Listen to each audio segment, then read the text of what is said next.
তো নিয়ে আইছি, এখনো দাম হয়নি। একটা দাম হচ্ছে, ওই গুড়ায় বাঁধা আছে, আর এই দুইটা 15 দাম চাচ্ছি। বেচা কেনা নেই আপাতত, না এখনো। কষ্টর সাথেই তো আমাদের এই যে গরু ধুয়ে দা আছি, রোদি পুততেছি, কোনো বেচা কেনা নাই। আমি একজন কৃষক, 2-4টি গরু বাড়িতে পালন করি, বুঝছেন।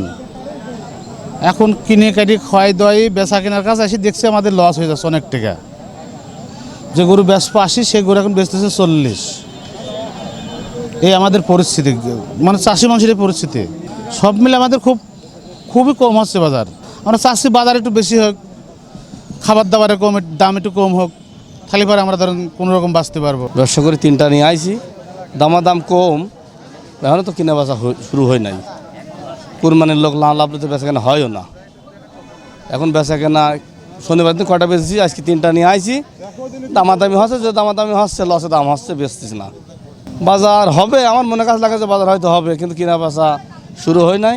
ছোট গরুর দামগুলো বেশি, মধ্যবিত্ত পরিবার কিংবা একটু নিম্ন পরিবার হিসাবে গরু কিনা কষ্টসাধ্য, কারণ গরুর হাত দিলেই লাখের উপরে। আর এমনি বড় গরুর দাম সেটা রিজনেবল আছে, হয়তো যারা ভাগে নিবে তাদের জন্য ভালো। কুরবানির উদ্দেশ্যে আমরা আসছি, কুরবানির মাংস গরু দিতে হয়, প্রতি বছর দিতে হয়। তারই ধারাবাহিকতায় আমরা আসছি, দেখছি, দেখা শুরু করিনি, এইমাত্র ঢুকলাম, দেখি যদি পছন্দ হয়, পছন্দ গরু কিনে ফেলব। হাটের ভিতরে ঢুকে দেখতে পেলাম যে গরুর দাম একটু বেশি আর কি।